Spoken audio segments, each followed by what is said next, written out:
Ya, halo pemirsa, apa kabar Anda hari ini? Kembali berjumpa bersama saya, Prasetyo Wibowo, dalam program Market Review yang akan mengupas isu-isu penggerak ekonomi Indonesia. Dan kali ini kita akan kembali membahas langkah ataupun kebijakan Bank Indonesia yang kembali lagi juga ini menaikkan suku bunga acuan menjadi 5,5%. Baik pemirsa, langsung saja kita mulai Market Review selengkapnya.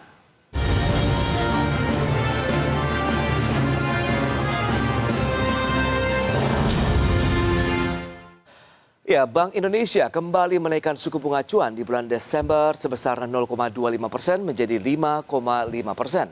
Dengan demikian, Bank Sentral telah menaikkan suku bunga acuan selama 5 bulan terakhir setelah menahan cukup lama di level terendah 3,5%. Rapat Dewan Gubernur Bank Indonesia pada 21 dan 22 Desember 2022 memutuskan untuk menaikkan BI 7-day reverse repo rate sebesar 25 basis point menjadi 5,5%. Demikian juga suku bunga deposit facility naik sebesar 25 basis point, menjadi 4,75%. Suku bunga lending facility juga naik sebesar 25 basis point menjadi 6,25%.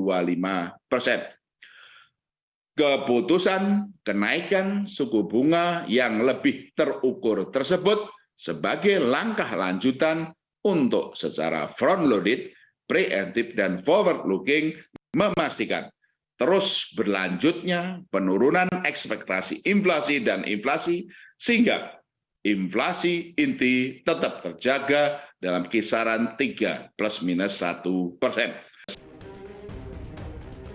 Demikian pernyataan Gubernur Bank Indonesia Peri Warjio terkait hasil keputusan rapat Dewan Gubernur Bank Indonesia yang kembali menaikkan suku bunga acuan BI 7-day reverse repo rate sebesar 25 basis point menjadi 5,5% di akhir tahun 2022.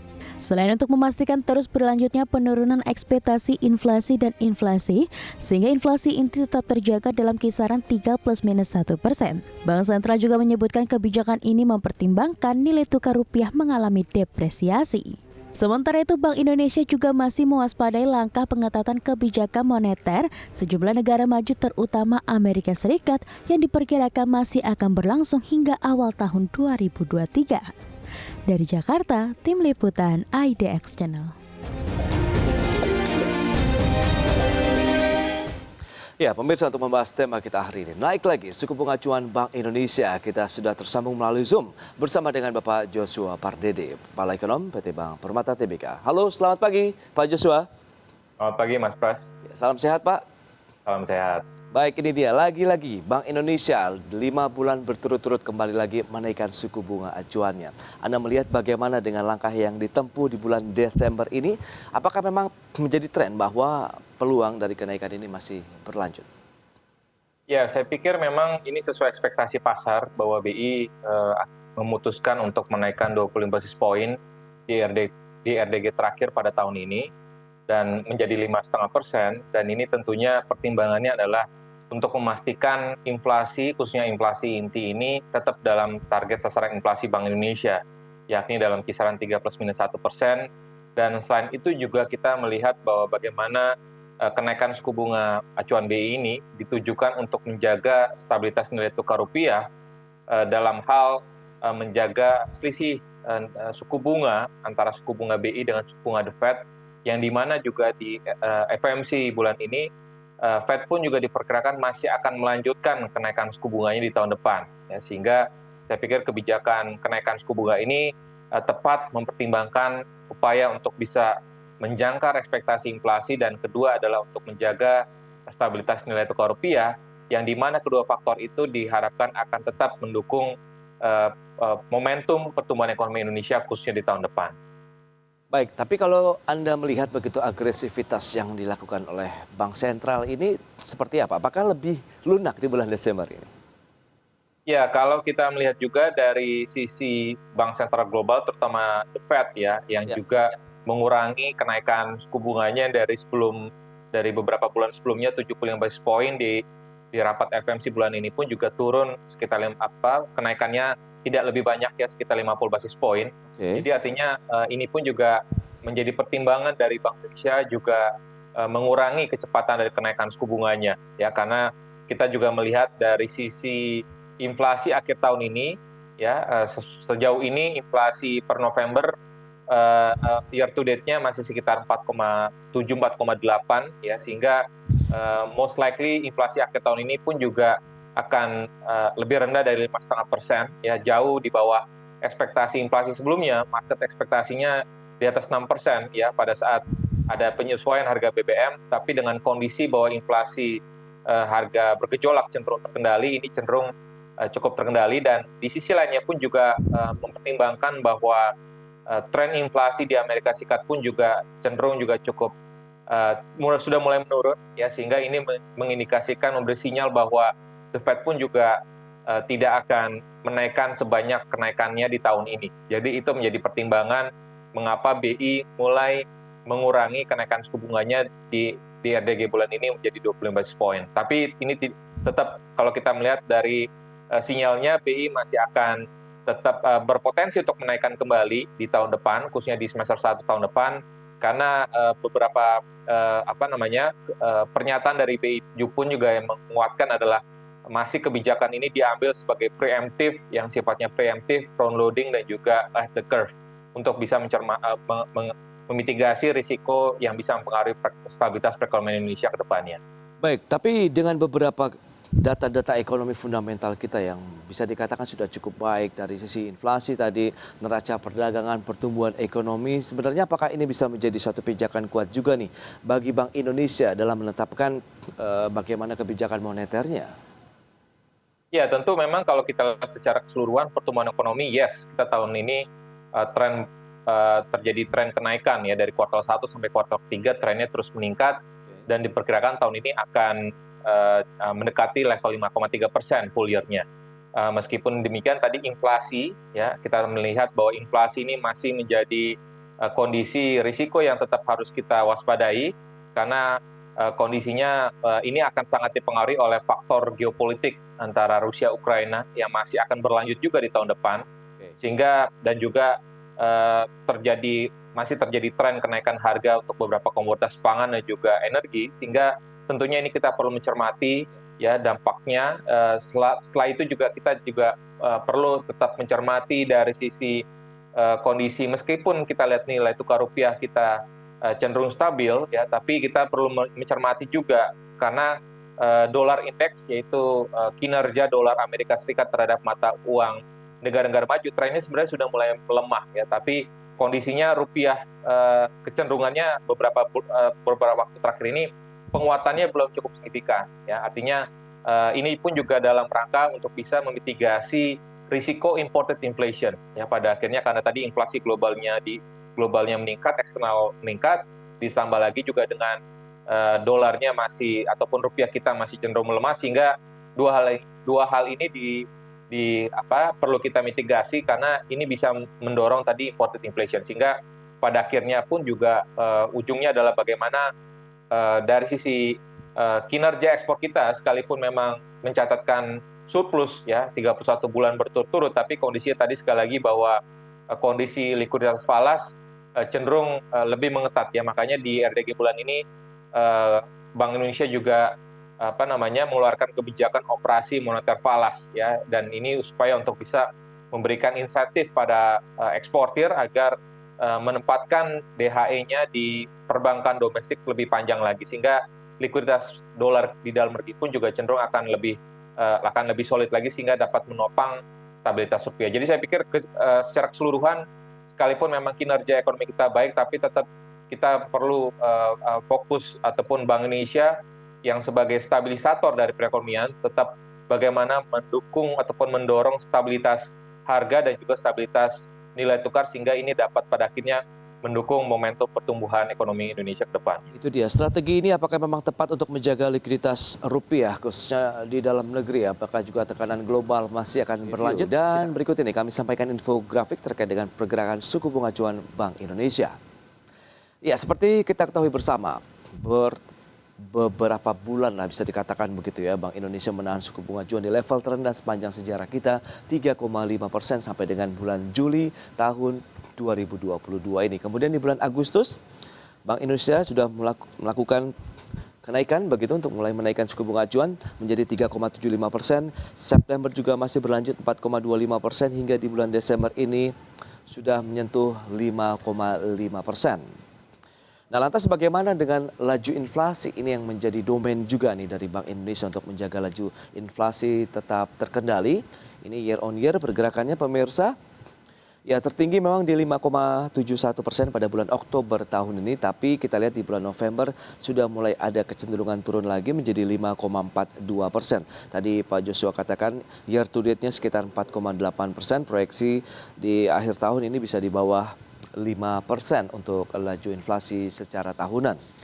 Berikutnya untuk pertumbuhan ekonomi Indonesia, ini juga secara tahunan kita lihat trennya di sepanjang tahun 2022 ini memang mengalami kenaikan. Pada kuartal pertama 2022 5,01%, kuartal 2 tahun ini 5,44% dan kuartal 3 lalu 5,72% untuk pertumbuhan ekonomi Indonesia. Baik, kita akan lanjutkan kembali perbincangan bersama dengan Bapak Joshua Pardede, Kepala Ekonom PT Bank Permata Tbk. Ya, Pak Joshua, kalau kita mencermati dengan pergerakan dari pertumbuhan ekonomi, kemudian inflasi yang bisa dikatakan mulai terkendali, apakah ini menjadi suatu langkah yang akan lebih ringan begitu bagi Bank Indonesia dalam menetapkan kebijakan moneternya ke depan?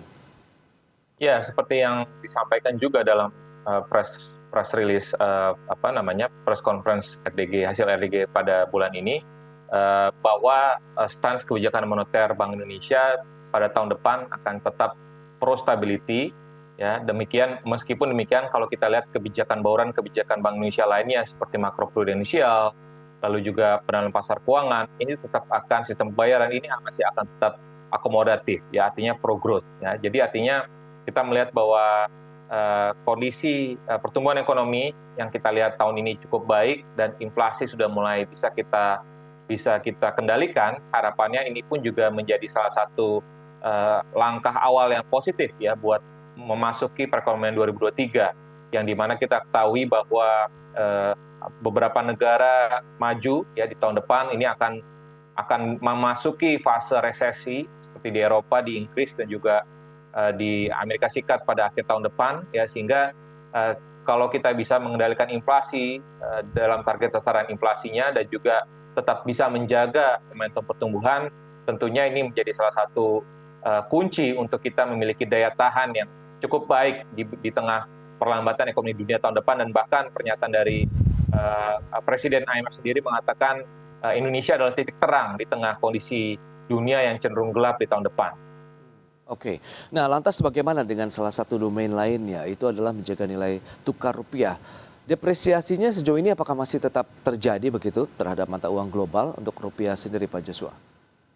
Ya, yang kita cermati saat ini memang dalam hal nilai tukar, ya, kalau kita lihat kan masih, ya, temanya yang saya lihat adalah dolar Amerika Serikat yang menguat terhadap seluruh mata uang dunia. Ya, ini dolar indeksnya tetap menguat, ya, meskipun tadi kami sampaikan bahwa DXY-nya memang dalam di bulan ini saja misalkan sudah turun sekitar 1,5%, tapi kondisi dari rupiahnya, ya, ini penguatannya belum cukup signifikan, ya. Jadi artinya yang kita lihat secara tahun kalender sejauh ini rupiah masih bertengger di 15.500 15.600, ya, dan dalam hal kondisi tadi, ya, apalagi kita mempertimbangkan ketidakpastian di tahun depan ini masih akan tetap terjadi dari sisi geopolitik dan juga perlambatan ekonomi global, ya.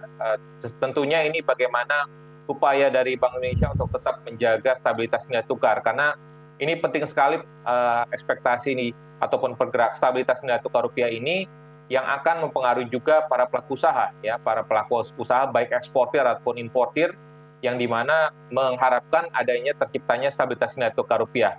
Nah, makanya oleh sebab itu juga kita juga melihat bahwa dalam press conference pada hari kemarin, ya, ini juga kita melihat bagaimana penekanan dari Bank Indonesia untuk terus melakukan langkah-langkah stabilisasi nilai tukar, ya, triple intervention di pasar spot falasnya, di pasar derivatif falasnya, domestic NDF, dan juga di pasar surat berharga negara.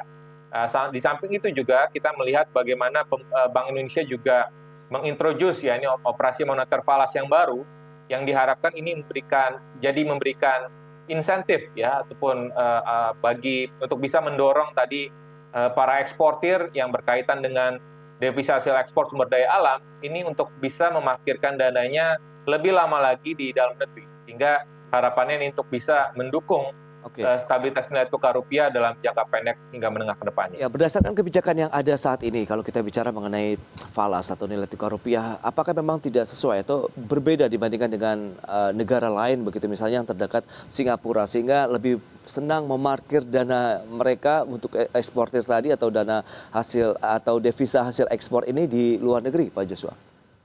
Ya, saya pikir pada umumnya adalah kalau kita merefer kepada datanya menunjukkan bahwa sebenarnya para eksportir melaporkan dan juga mengkonvert ya ataupun melaporkan devisa hasil ekspornya ke perbankan domestik. Nah, tapi mungkin dari sisi seberapa lama ataupun seberapa panjang dia memarkirkan dananya itu tidak cukup panjang gitu ya, sehingga karena memang ada kondisi di mana deposito falas di perbankan luar negeri, misalkan di Singapura, itu cenderung lebih menarik dibandingkan dengan suku bunga deposito falas yang ditawarkan di perbankan nasional. Ya, itu makanya yang menyebabkan dana hasil ekspor yang masuk ke dalam negeri ini langsung keluar juga ya, sehingga oleh sebab itu makanya dalam RDG kemarin Bank Indonesia kembali lagi saya tekankan ini mengintroduce operasi moneter falas yang baru ya, sehingga ini diharapkan tadi akan bisa memberikan insentif ya ataupun bisa karena ini dengan dilakukan dengan imbal hasil yang kompetitif ya berdasarkan mekanisme pasar, sehingga ini akan tentunya akan disertai juga dengan pemberian insentif kepada perbankan. Jadi artinya ini perbankan pun juga nantinya akan bisa memberikan suku bunga yang kompetitif ya, sehingga akhirnya devisa hasil ekspor tersebut akhirnya akan tetap berada di dalam negeri, sehingga akan tetap menjaga likuiditas dolar akan tetap terjaga. Ya, poin insentif apa nih yang menurut Anda bakal menarik bagi para eksportir tadi begitu untuk bisa ya paling tidak mengendapkan dana mereka begitu untuk DHE tadi di Indonesia lebih lama? Ya, makanya dengan mekanisme operasi moneter falas tersebut yang nantinya dengan mekanisme pasar ya, ini artinya ada pemberian insentif kepada perbankan. Nah, selanjutnya perbankan pun juga tentunya akan bisa memberikan insentif juga ya kepada para eksportir yang menaruh ataupun menempatkan dananya di perbankan nasional gitu. Jadi artinya tidaklah secara langsung Bank Indonesia memberikan insentif kepada eksportir, tapi nanti operasi moneter falas tersebutlah yang akan ditransmisikan kepada perbankan, sehingga perbankan nantinya akan bisa memberikan ataupun bisa menawarkan suku bunga yang lebih kompetitif gitu ya, sehingga pada akhirnya eksportir pun juga dengan dengan pertimbangan tersebut ya dia akan lebih memilih untuk menempatkan dananya di perbankan nasional gitu. Seperti itu. Jadi saya pikir insentifnya lebih dari bagaimana dari operasi moneter falas ini nantinya diteruskan dari perbankan kepada eksportir agar memberikan insentif ataupun menawarkan suku bunga yang cenderung juga lebih kompetitif. Oke, Pak Joshua, Bank Indonesia juga masih mewaspadai begitu ketatnya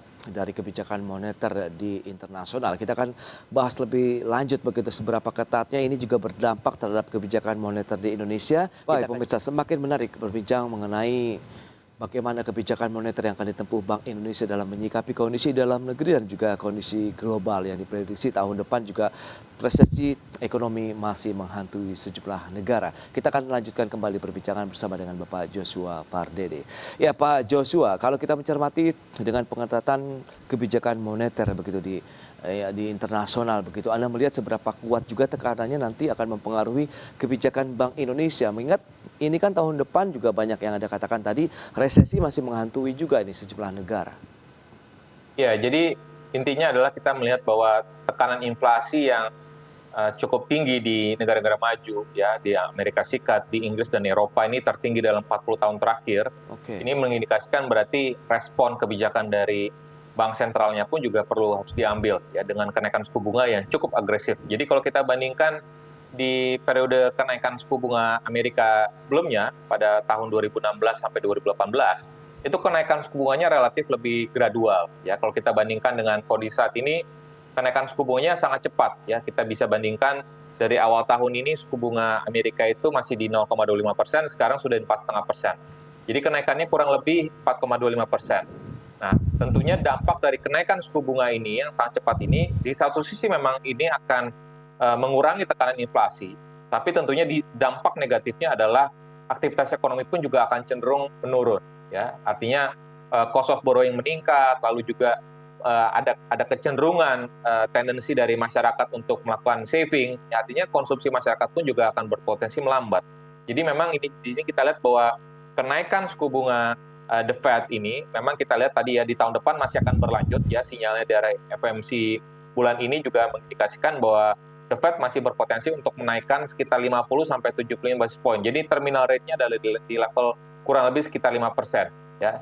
Oleh sebab itu, Bank Indonesia pun juga diperkirakan akan melakukan assessment ya dengan untuk dalam rangka menjaga selisih nilai tukar, selisih suku bunga ya antara suku bunga BI, suku bunga acuan BI dengan suku bunga The Fed ya, agar pada akhirnya nilai tukar rupiah kita ini tetap terjaga, karena ujung-ujungnya sekali lagi stabilitas nilai tukar rupiah ini akan sangat penting untuk bisa memberikan confidence para pelaku usaha dan juga pada pelaku ekonomi secara keseluruhan bahwa pertumbuhan ekonomi kita di tahun depan akan bisa tetap terjaga kalau tadi optimisme pelaku ekonomi ini bisa juga terjaga. Jadi intinya adalah bagaimana upaya dari Bank Indonesia pun juga diperkirakan tadi kami sampaikan bahwa di tahun depan masih berpotensi untuk menaikkan sekitar 50-75 basis point. Ini cenderung kenaikannya relatif lebih rendah dibandingkan kenaikan tahun ini.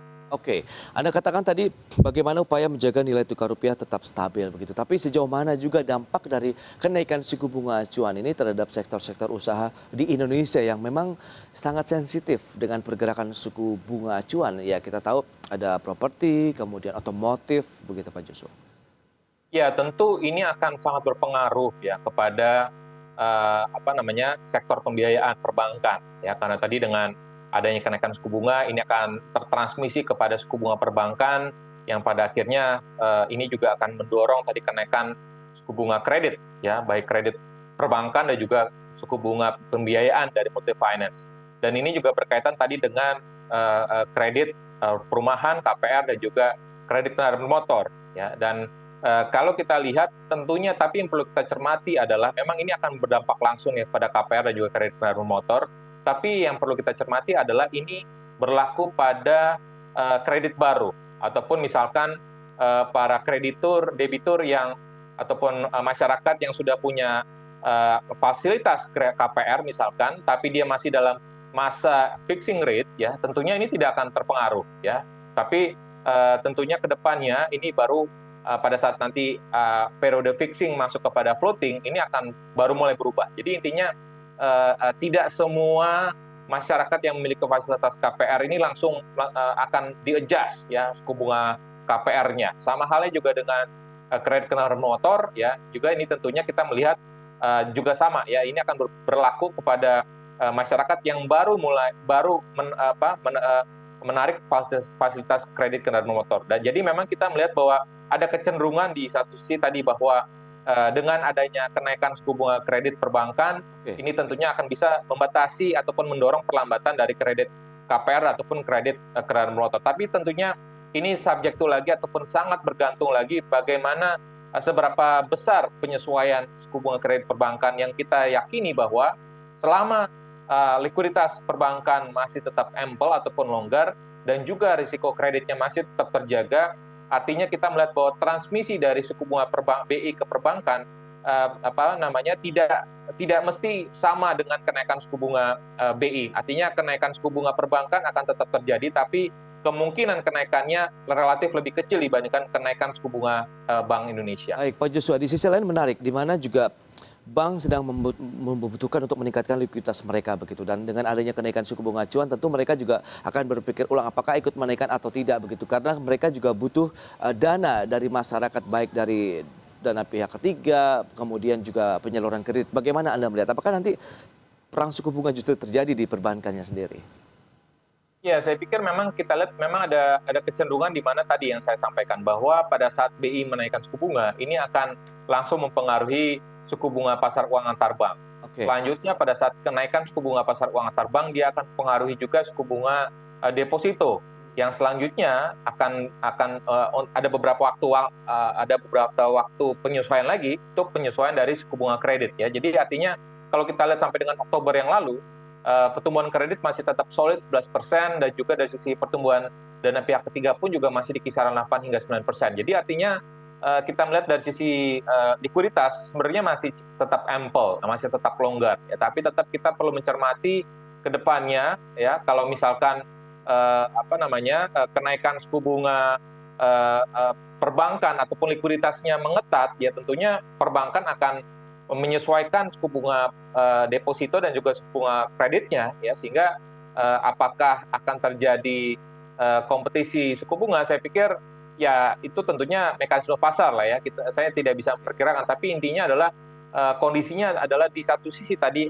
perbankan pun juga ke depannya ingin mendorong tadi menjaga kualitas kredit portfolionya juga tetap baik gitu. Jadi artinya bagaimana saat ini perbankan diharapkan untuk sekompetitif mungkin ya untuk bisa menjaga kualitas kreditnya agar terjaga dalam kualitas kredit yang baik gitu, tapi tetap bisa bertumbuh ya. Itu memang saat ini memang tugas dan ataupun fungsi dari perbankan itu akan semakin sulit ya. Tapi harapannya tadi BI pun juga kemarin juga memberikan insentif ataupun kebijakan makroprudensial, reklasifikasi ya sektor-sektor mana yang menjadi prioritas, tentunya ini menjadi arahan juga perbankan untuk bisa mendorong penyaluran kredit kepada sektor-sektor real yang produktif ya, sehingga kita harapkan bahwa sejalan dengan pertumbuhan ekonomi yang tetap akan solid, pertumbuhan kredit perbankan pun juga ataupun sektor perbankan pun juga diperkirakan akan tetap tumbuh baik di tahun depan. Oke, itu dia, luar biasa ya penjelasan yang sangat